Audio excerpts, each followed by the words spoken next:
Hi, my name is Martha, and welcome to my channel, Preparing for Retirement, where we talk about how we are preparing for retirement. And today's subject is going to be how I arrived at what we think is the best plan for us with Social Security, which is to collect, each of us collect at our age 70. This is a highly individual decision, and it really depends on everybody's own situation. Some people, it's best for them to collect at 62.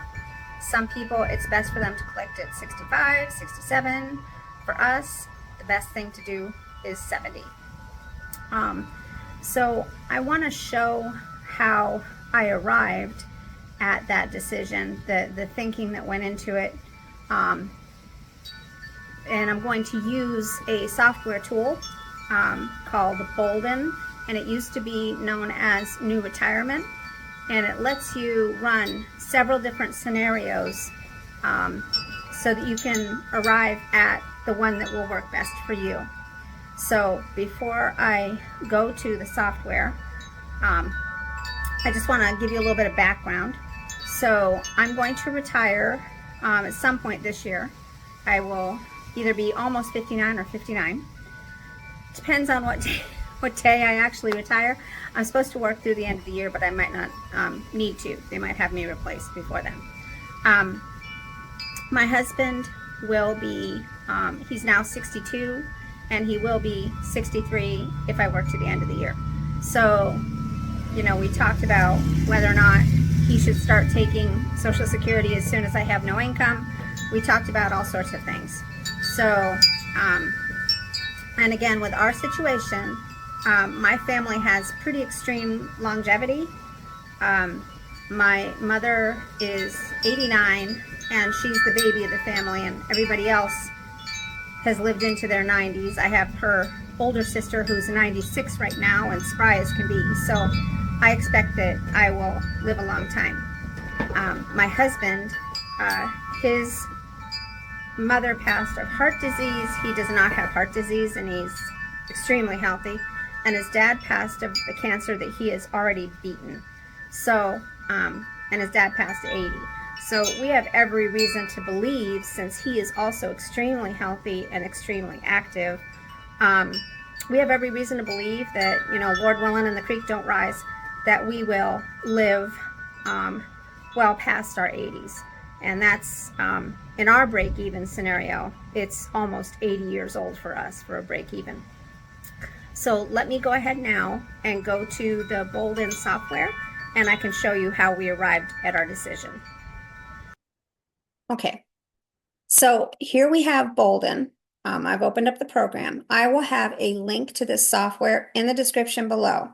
I will also be doing a future video very soon, possibly by the end of this week if my schedule allows, in which I'll go over how I set up Boldin to be able to run my scenarios.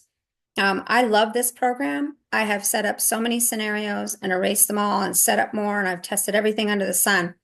So just know that I really like this tool. I highly recommend this tool. But let's just start out talking about what I'm doing here. So I have put in my accounts. I don't have anything connected, as you saw there. Okay. I did enter all my accounts by hand. It hasn't been updated in a little bit, but I did put in, 14 different accounts. I entered my home and real estate, any debts, any income, what my expenses will be, both my current expenses and what I'm projecting for my expenses when we're traveling. I entered any money flows, is like when you expect money to be moving around, like, when we sell our house and the money from our house will go into certain investments with certain percentages. Some of it will go into bonds, and I expect this rate of return average, and that kind of thing. That's money flows. And then lastly, you have the estate planning and your different goals and things like that. And with each of your accounts, when you're setting up your accounts, it's going to ask you, in a good scenario, what would be your rate of return? And in a poor scenario, what would be your rate of return?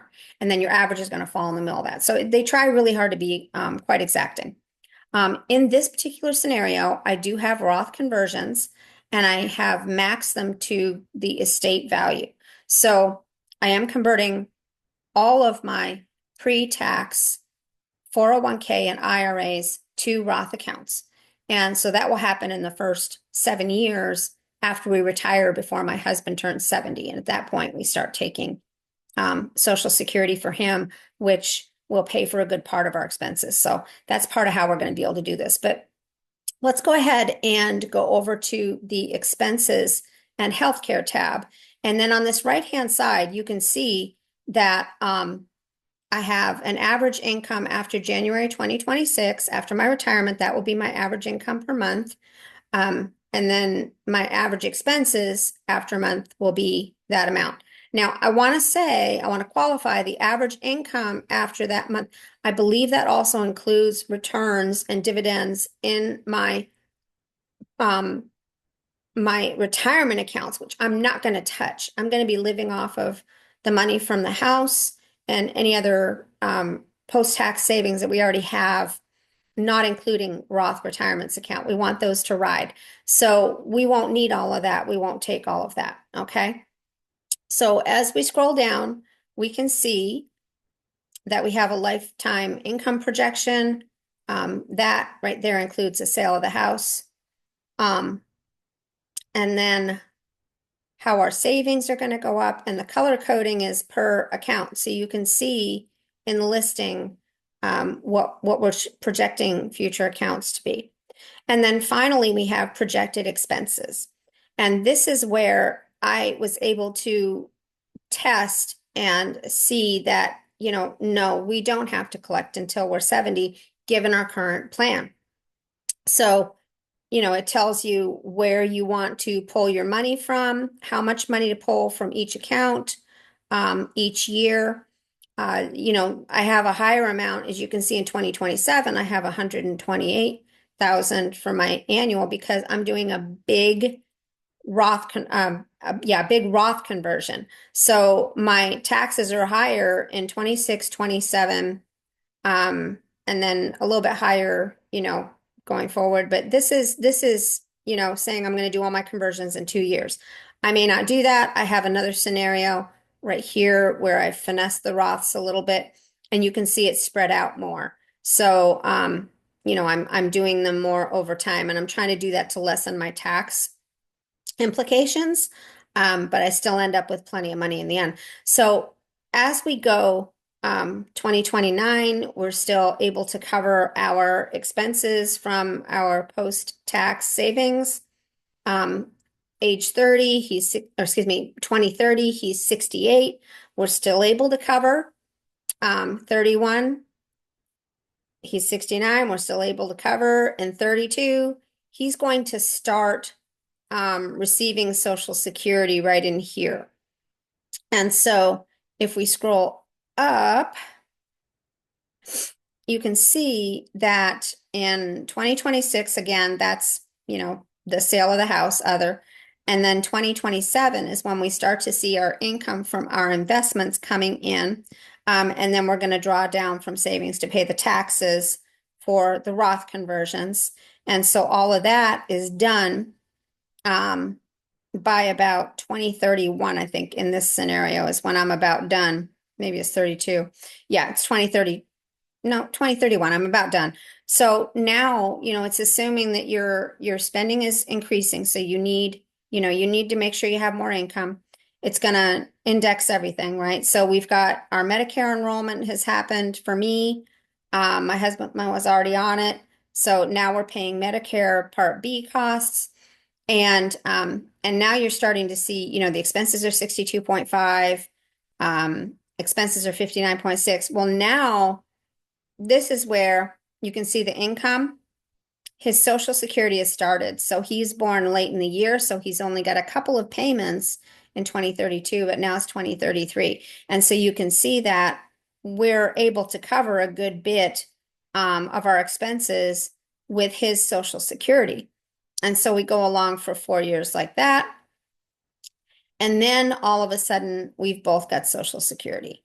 And so, we're doing really well. So again, you go back to his social security is 54,000 when he's collecting. Our expenses are 62,000. So we only have to take $8,000 a year out of our savings. And that's with everything indexed for inflation. So, by the time, we're taking such a small percentage here, by the time that we get to where I'm collecting too, and I'm an end of the year baby. So when I'm 71 is when you see the full amount of both of us collecting Social Security. Our expenses are much less than our Social Security is.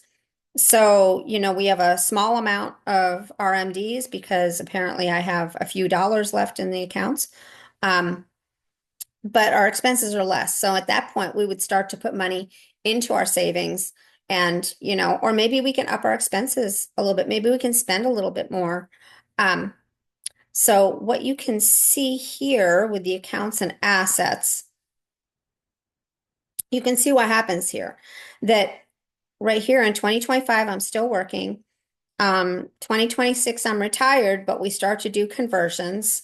And so you can see that it pretty much, our income stays or our net, our assets stay right about at the same level, um, right about at the same level until he starts to collect Social Security. So I believe my calculations were that in the first 7 years, we would need to take about 5 or 6% out per year to be able to not have to take Social Security. So 5 to 6% for about 4 years, excuse me, 7 years to not have to take Social Security. That would meet our needs. And that includes the taxes for the Roth conversion. So with But once he starts taking Social Security, now we're only taking about 1%, which means the accounts start to grow again. And then once we're both taking Social Security, now it's really growing because it's more money than we probably would spend. We're not big spenders, we're not luxury people. So I don't see us spending that much money per year, especially if we don't own a house and we don't own a car, so we don't have those expenses.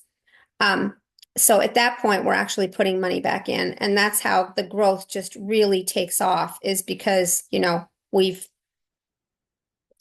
just putting money in. We're not taking any money out anymore. So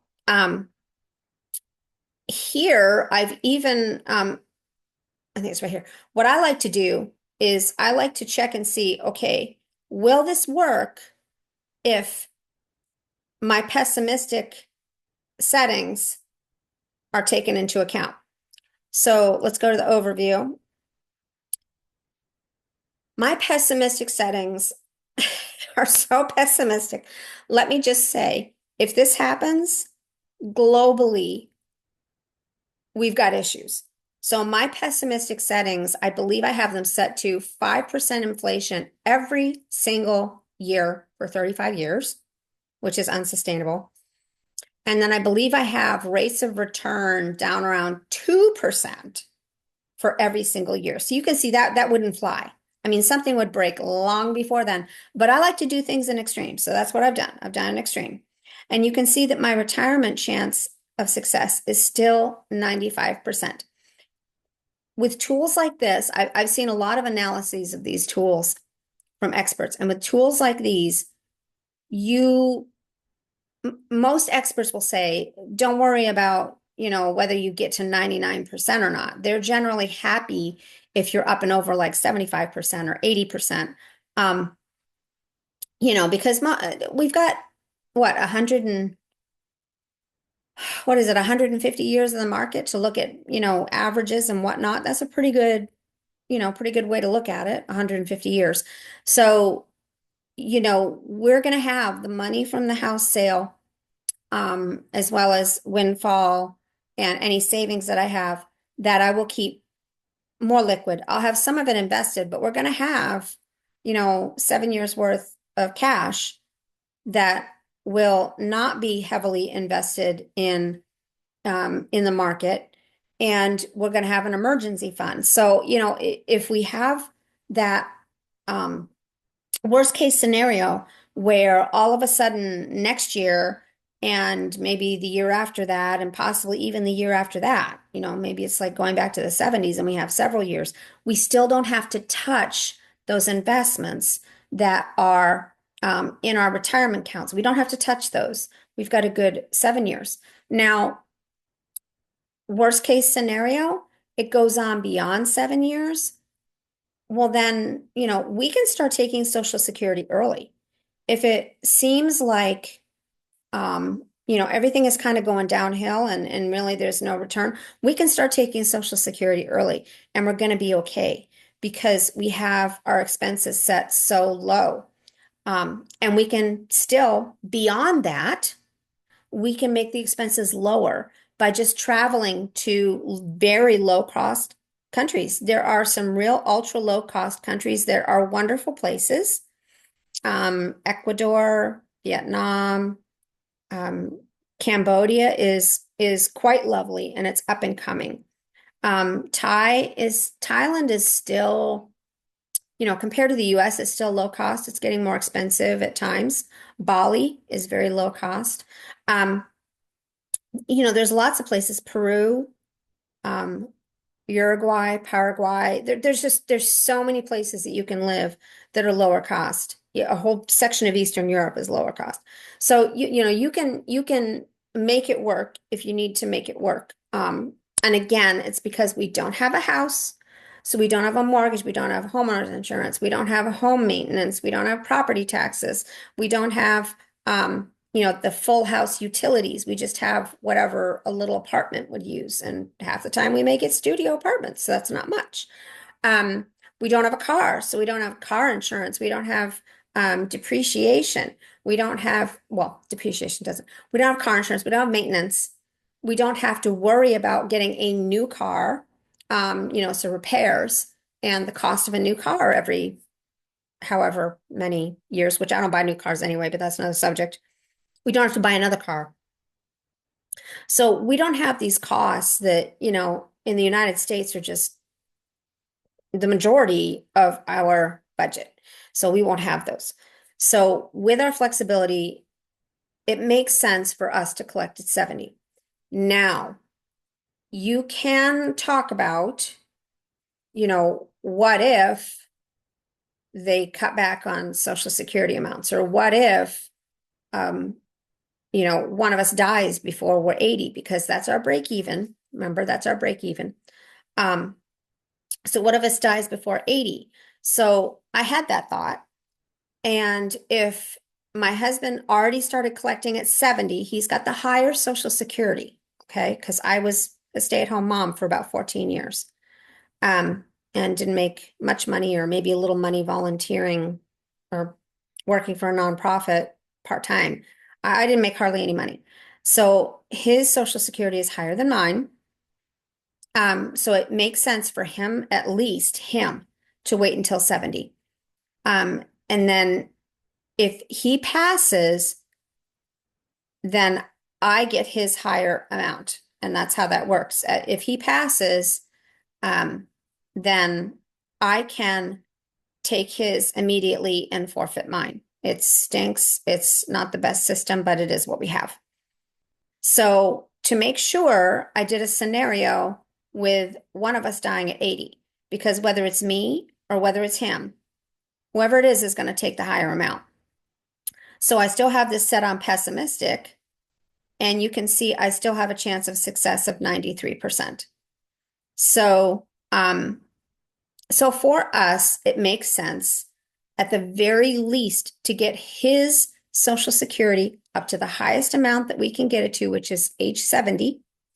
If anything were to happen, which, Lord forbid, and he passed before 70, I would at least get his amount at 67.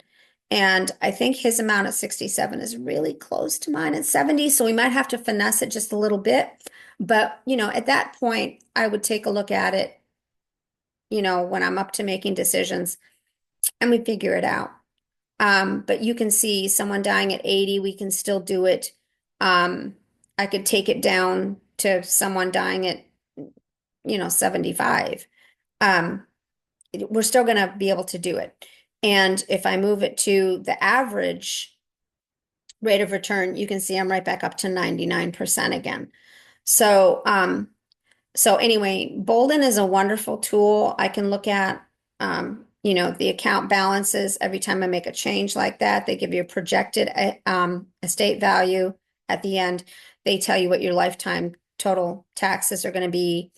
Um, and then, I'll go through this in a future video because this really is its own that will be its own video or review of it. But they give you the ability in their Explorer section to both run Monte Carlos and, explore your best Social Security, um, your best options as to when you should take Social Security.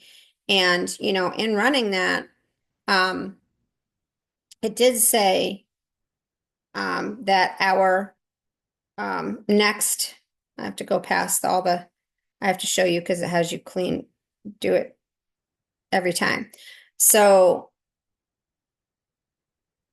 let me get down to the bottom where it tells you. Okay, so right here. So our current plan is that we're collecting at 70, desired claiming age is 70. Now, in this instance, it's saying, okay, you should claim at 65 and they claim at 70. And that's because I have one of us dying. Okay. So that's a bit problematic because you don't know, unless they've already passed that you should do that. So let's go ahead and move out of that. I'm going to put it back to the other scenario where I already went through the Roth conversion explorer and I've got it to where I want it for that. And now we look at the Social Security Explorer. You move through and populate all your scenarios with your desired claiming ages and your longevity. And here it's telling me my maximum lifetime benefit is going to be 70. So my current plan is 70. I want to do 70. And the maximum that we'll receive based on our longevity is 70. I'm assuming that I'm going to live to 94. And I'm assuming that my husband will live to 92. And that is pretty much in line with our families. Given that he is, like I said, extremely healthy, much more healthy than either of his parents. And they both lived into their 80s. I had an uncle. He has passed away. He was much older than my mother, but he was still flying planes when he died at 94. 94. He was still flying planes. He was passing all the tests every single year. He was building planes at 94. He was spry as could be and just, oh, smart. He worked for NASA. I mean, the man was amazing. So this is my mother's family. So I really do think I have a good chance of living to 94, but we'll see. We'll see what happens with that. You have to make assumptions to do these things. So, we both, of course, will have insurance just in case this doesn't come to pass, but I think we'll still be set up okay. And be able to hopefully leave something to our children, which we want to do. So anyway, this is how I arrived at this is how I should say my husband and I arrived at the decision to take our Social Security at age 70.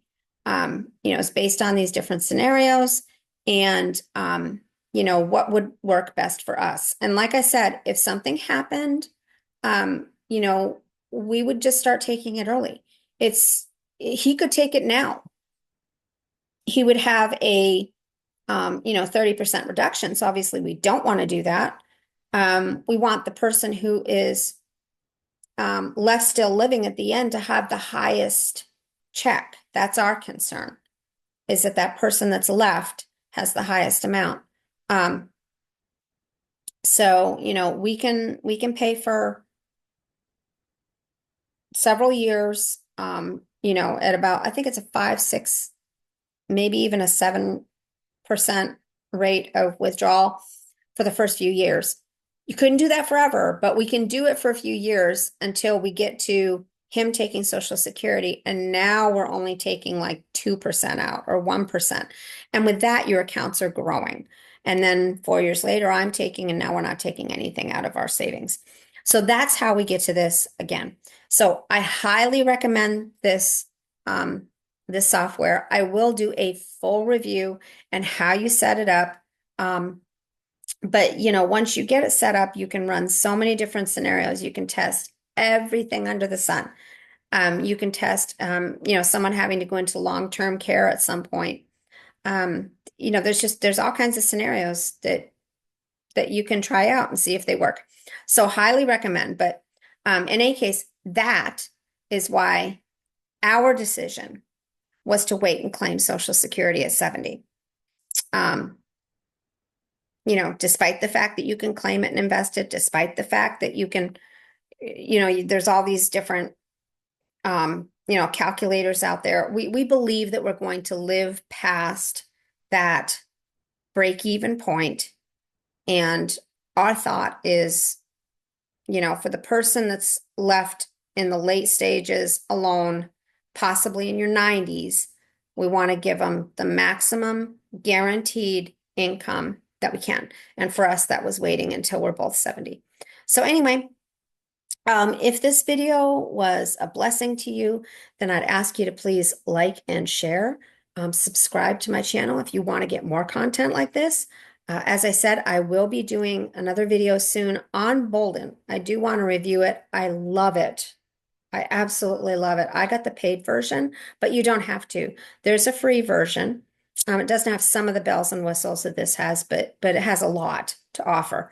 So, in any case, I hope you have a fantastic weekend and God bless.